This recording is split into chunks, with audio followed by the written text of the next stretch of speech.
नमस्कार। हमारे अतिथि कार्यक्रम में मैं नीलम मलकानी आप सभी का स्वागत करती हूँ।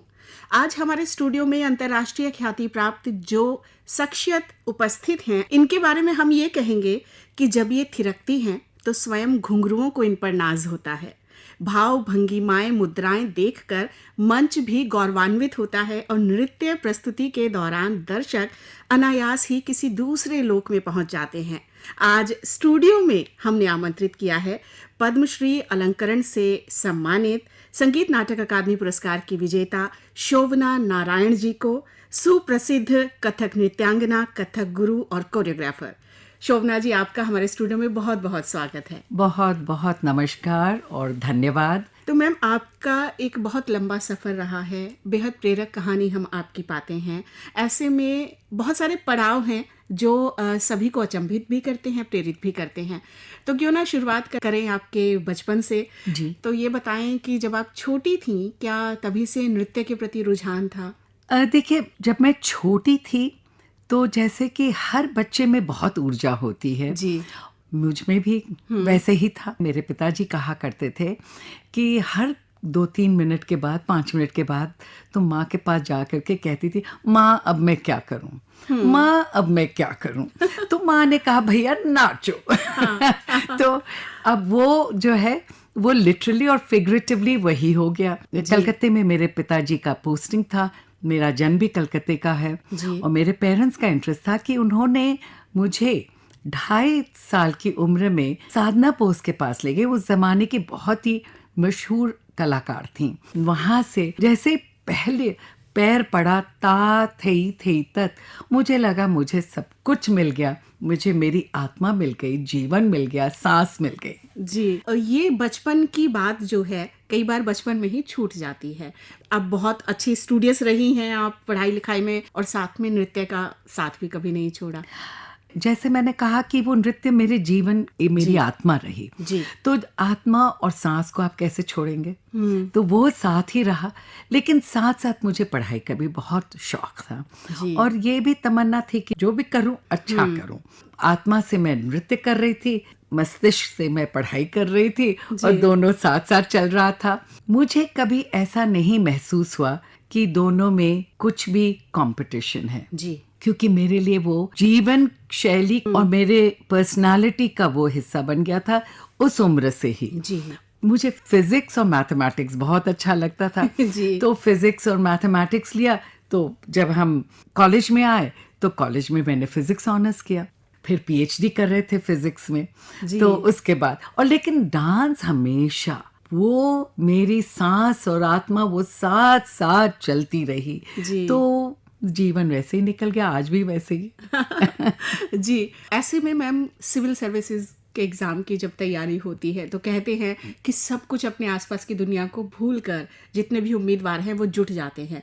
बेहद कठिन ये परीक्षा। तो कैसे ये विचार आया, और इस दौरान फिर नृत्य साथ में चल रहा था, तो कैसे मैनेज किया आपने? आदत पड़ी हुई थी दोनों की। फिजिक्स में भी मैं अच्छा कर रही थी और मेरे फादर भी सिविल सर्विस में थे। भारतीय लेखा परीक्षा और लेखा सेवा में उच्चाधिकारी आप रही हैं। हम आपसे जानना चाहेंगे कि आपकी नौकरी ने नृत्य के हिस्से का समय लिया या नृत्य ने आपको अधिक कर्मठ और संवेदनशील अधिकारी बनाए रखा?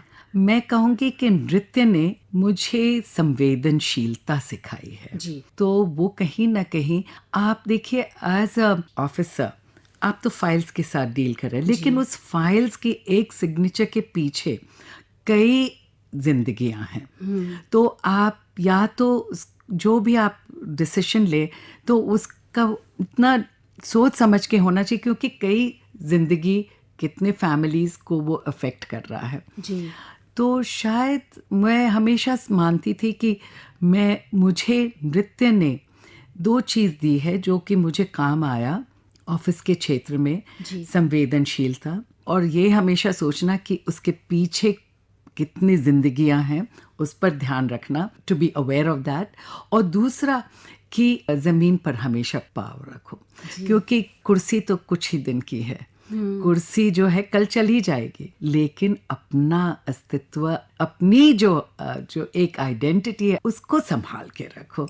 वो कुर्सी से ना दिमाग खराब होना चाहिए, ना आइडेंटिटी खराब होनी चाहिए। जी, बहुत ही प्यारी बात आपने कही है। यहाँ शोभना जी, मैं ये भी जानना चाहूँगी कि इस बीच लेखन की ओर भी आपका रुझान रहा। आप कई लेख लिखती रहीं, पत्र पत्रिकाओं में, कथक से संबंधित भी और अन्य विषयों से संबंधित भी, और साथ ही पुस्तकें भी आपने लिखी।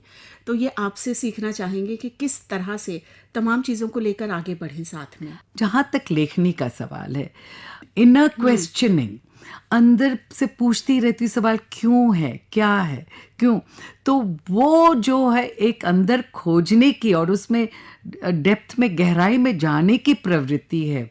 आर्टिकल्स लिखना शुरू किए, फिर उसके बाद किताब भी आ गई, तो इस तरह से। जी, आपने सामाजिक सरोकार के जो मुद्दे हैं उन्हें भी अपनी प्रस्तुतियों से जोड़ा है।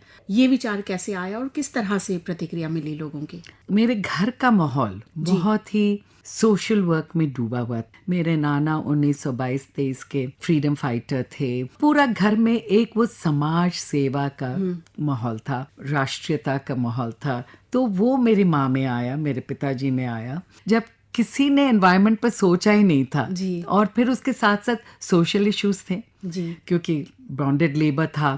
फिर उस पर महिलाओं पर क्या असर पड़ता है, बच्चों पर क्या असर पड़ता है, वो सब रिलेटेड था। उसी तरह से 87 में ह्यूमन राइट्स के ऊपर, मानव अधिकार पे किया, और फिर 1990 में फीमेल फीटिसाइड पे किया था। वो था माँ मुझको भी तो जीने दो। साथ ही साथ मेरी हमेशा डिस्कशन माँ से चलती थी, वो सोचने पर मजबूर करती थी। और उसी समय डॉक्टर LM सिंह ने एक कविता लिखी थी, दुशासन बस करो, दुशासन बस करो, धरती का चीर हरण मत करो, फिर द्वापर को दोहराने का दुस्साहस मत करो, दुशासन बस करो, बस करो, बस करो। जी। तो हम लोग ह्यूमन दुशासन हो गए क्योंकि हम तो धरती का चीर हरण कर रहे हैं। तो धरती हमारी द्रौपदी है जी। हम उसका चीर हरण कर रहे हैं। तो उसी तरह से फिर माने का कालिया दमन का सोचो, हमसे पहले वो पूछती थी, कालिया दमन में कालिया नाग को कृष्ण ने मारा था कि नथा था? मैंने कहा नहीं, नथा था। तो नथा था, क्यों? मार भी सकते थे, तो क्यों? तो अब उस पर कि बैलेंस चाहिए, under water balance, overland balance, सब चीज उनकी भी अपनी जगह है। लेकिन वाटर पॉल्यूशन का वो एक सिंबल था। तो वो उस पर भी एक पूरा एक नाटिका थी। तो इस तरह से घर में खूब डिस्कशंस होते थे, और पर्टिकुलरली माँ मुझे प्रेरित करती रहती, पूछते रहती थी। शोभना जी, जो आज का युवा है, कई कलाकार भी हैं जो बहुत जल्दी सब कुछ पा लेना चाहते हैं, लेकिन कई बार भ्रामक स्थितियां भी उनके सामने होती हैं और फिर बहुत कम समय में निराश भी हो जाते हैं। उन सब के लिए क्या कहेंगी आप? जल्दीबाजी कभी नहीं करनी चाहिए। जो पसीना बहाकर जो आनंद आता है, प्रतिकूल परिस्थितियों को का सामना करके, पसीना बहा करके उसको अनुकूल बनाकर और अपने आप चले, उसमें जो आनंद है वो शॉर्टकट्स में नहीं है। जी, यहाँ एक शब्द हम अक्सर सुनते हैं जो हमारी शास्त्रीय कलाएं हैं उनसे जुड़ा हुआ, फ्यूजन। एक हिस्सा है जो ये मानता है कि जैसा है उसे वैसा ही रखा जाना चाहिए। एक हिस्सा जो ये मानता है कि समय के साथ साथ नई चीजें हमें उसमें शामिल करनी चाहिए। आप अपने अनुभव से बताइए, क्या सही है और क्या आप समझती हैं इस बारे में? मैं सबसे पहले तो फ्यूजन नहीं कहूँगी जी, मैं कहूँगी कोलैबोरेशन। दोनों में बहुत फर्क, क्योंकि फ्यूजन का मतलब आप अपनी अस्तित्व आपने खो दिया, आपने दूसरे का, और वो उसने भी अपना अस्तित्व खो दिया और कुछ तीसरा ही बन गया। जी, ठीक है, ये फ्यूजन। कोलैबोरेशन में है, अगर मान लीजिए कि मैं भरतनाट्यम के साथ करूँ, मैं तो कथक हूँ, मैं कथक तो भरतनाट्यम वाली तो नहीं कर सकती हूँ, भरतनाट्यम वाले हमारे कथक तो नहीं कर सकती, क्योंकि हमारे बॉडी का मूवमेंट अलग है। तो हम लोग कोलैबोरेट करते हैं, हम लोग कॉमन पॉइंट्स पे। जी, उसी तरह से अगर मैं वेस्टर्न क्लासिकल बैले के साथ करती हूँ, स्पेनिश फ्लेमेंको, टैप डांसर, तो हम लोग कोलैबोरेट करते हैं। कोलैबोरेशन का पॉइंट्स क्या है? वही मूवमेंट है, वही ताल और लय है, 1 2 1 2, वो सभी लोग करें, 1 2 3 1 2, वही फ्रैक्शन में हम जा रहे हैं। जो भी आप कहें, तक तक हिट तक तक तक तक तक दिख तक तक तक दिख, वो भी कर रहे हैं, लेकिन वो अपने ढंग से कर रहे हैं, हम अपने ढंग से कर रहे हैं। और जहाँ तक मूवमेंट का सवाल है, आप वही मूवमेंट आप 3 भारतीय नृत्य शैलियों को देख लीजिए, वही मूवमेंट एक है, तो हल्का सा फर्क होगा, चीज वही है।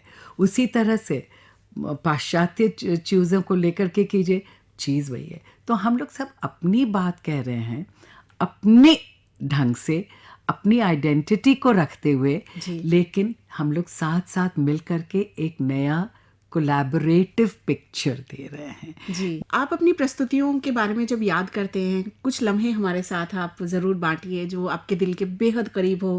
प्रस्तुति के दौरान या उसके बाद कोई ऐसी घटना हुई हो, किसी ने कोई ऐसी बात कही हो जो आपको बहुत प्रिय हो। 1982 में प्रवीण सुल्ताना जी और मुझे चुना गया था हमारे उस जमाने की प्रधानमंत्री के स्टेट विजिट रशिया के।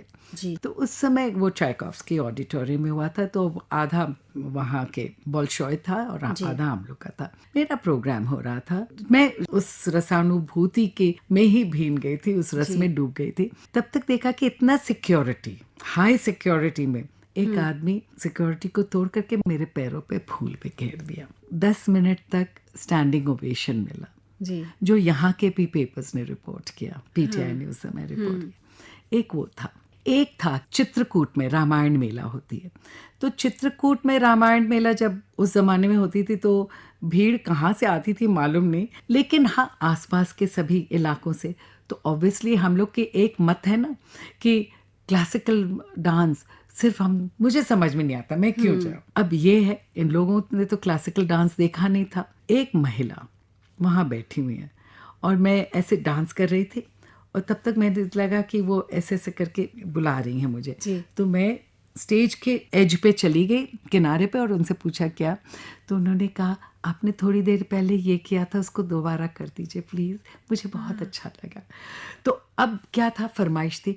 अब उनको समझ में आया, उनको अच्छा लगा। जहाँ गांव की औरत थी जिन्होंने कभी क्लासिकल देखा नहीं था, फिर भी उनको तो कौन कहता है कि क्लासिकल सिर्फ समझ कर ही आपको जाकर, आपको यहाँ दिल छूना चाहिए। जी। जब आप दिल से देखते हो, दिल छूता है, तो वही चीज़ है। मुझे आज तक वो महिला का शक्ल याद है। जी, आप प्रशासनिक अधिकारी रही हैं, तो एक प्रशासनिक अधिकारी जब राष्ट्रपति जी के सामने पहुंचती हैं पद्मश्री अलंकरण स्वीकार करने के लिए कलाकार के रूप में, तो उस वक्त ये जो पूरी यात्रा है वो आपको स्वयं कैसी महसूस होती है? उस समय जब गई थी और मिल रहा था, खुशी थी, ग्रैटिट्यूड था जी। अपने देशवासियों को, ऑडियंस को, सभी को और ईश्वर को, कि जो भी मेहनत थी, मैं तो, मेरे लिए तो वो सेवा है, नृत्य तो सेवा है। जो फूल चढ़ा रही थी, फूल जो चढ़ाया उसकी खुशबू किसी को मिली और उन्होंने रिकग्नाइज किया, तो उसके लिए खुशी भी थी और एक ग्रैटिट्यूड भी थी। जी।